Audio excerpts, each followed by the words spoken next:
Hey guys, Thornton here, back with another video, and today we're going to be doing another paracord installation today on the M42 from Xtrfy, which is definitely a mouse that can benefit quite a bit from it, as the stock cable is pretty stiff. At the end I will throw in the before and after versus the stock cable, so you guys have a good idea of how big of an upgrade when you're switching to a paracord can be. But if you guys are planning on doing it or just want to know the process, you can probably find this video helpful, so let's hop into the installation. Where we start off with every mouse for paracording, we're going to go ahead and pop these feet off of the bottom. Xtrfy does include extra skates in the box, so if you don't want to buy any extra like aftermarket skates, you definitely don't have to. They do already include them, and they are decent. If you want to get better ones, definitely looking at getting something like core pads for it though.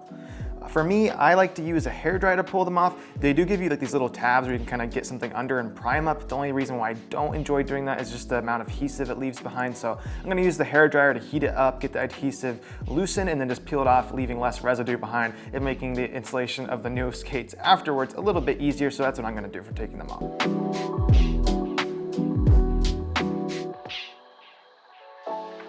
Okay guys, now that we have this one peeled off, I just heated up, and as you can see, basically no residue left behind. And now we have two screws exposed here, so now we're just gonna go ahead and do the same thing to the back foot and get the rest of the screws exposed so we can take them off.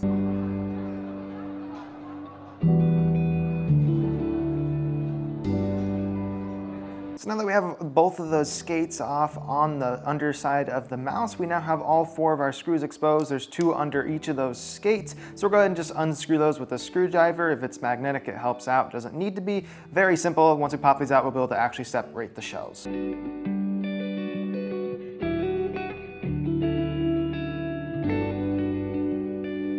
So now we have all four of those screws out. We should be able to separate the shell, and it is just clipped together. So go ahead and pop that back shell off. It'll help you grab underneath here a little bit. All you need to do is kind of just grab on the top shell and then kind of stick your finger on the bottom one right here, and you can see you can just kind of pry it and it will unclip like that.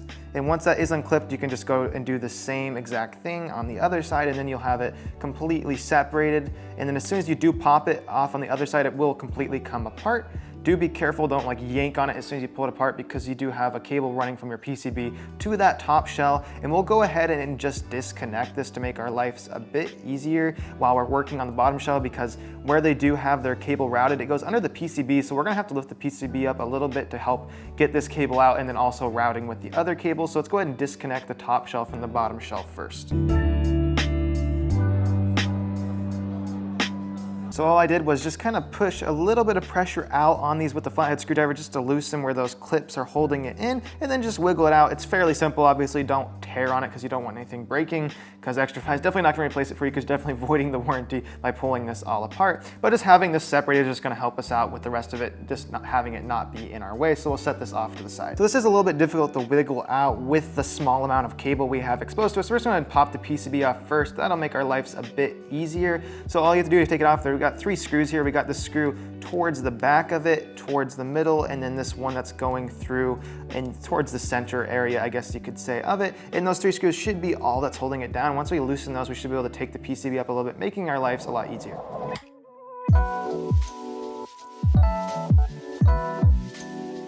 So now that we have those three screws out, you can see the PCB will just kind of lift up right here, and then this will make things a bit easier. Just kind of go ahead and pop this stress relief out towards the front, and then we can just easily pull this cable out and not have all those issues. And now we can actually disconnect it a lot easier without having to deal with everything in our way. So we'll go ahead and do that now, and then we can go ahead and pop our new one in.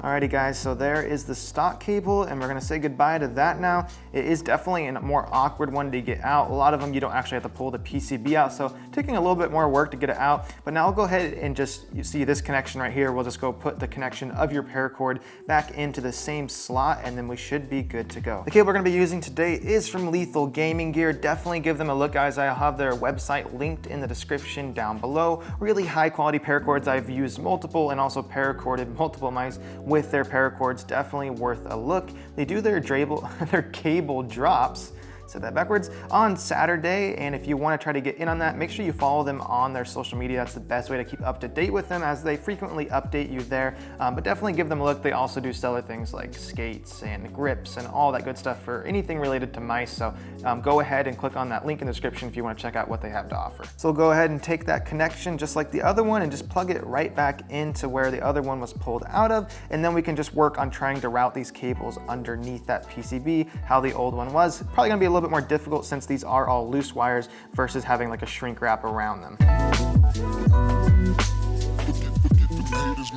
So the beautiful thing about Lethal Gaming Gear's paracords is they do 3D print their stress reliefs. Makes it very easy for installation, also just making it look cleaner afterwards. So go ahead and just take your 3D printed stress relief, set it right into the spot where the old one was, and just kind of put some pressure down to pop it in there, and then you should be all good to go. For these wires, we're gonna try to route them underneath. They are a bit longer than what the stock ones were, so it might be a little bit more difficult, but we should be able to do it still. So we'll go ahead and just start by getting this underneath, and you can easily tell where the PCB goes. You can see this tall part here kind of guides it right into place on the underneath part. So go ahead and just take your wires, make sure they're tucked out of the way of the edge of the shell, and you should be good to go as long as they're not interfering with your clicks or getting in the scroll or anything. But just make sure they're routed out of it and underneath, and you should be all good to go. Alrighty guys, so we have it sitting in place. The wires are still a little bit loose, but they should be fine, especially once you have the top shell pushed down. They could just be like this in there. It could get in the way of something, but obviously just check your clicks before you slap your new set of skates on. Obviously, make sure you remember where all those screws were and put them back where they were. We're gonna start by securing the PCB back down, and then we'll connect this top shell back to it, and then we'll be all good to go, and you guys can see the before and after.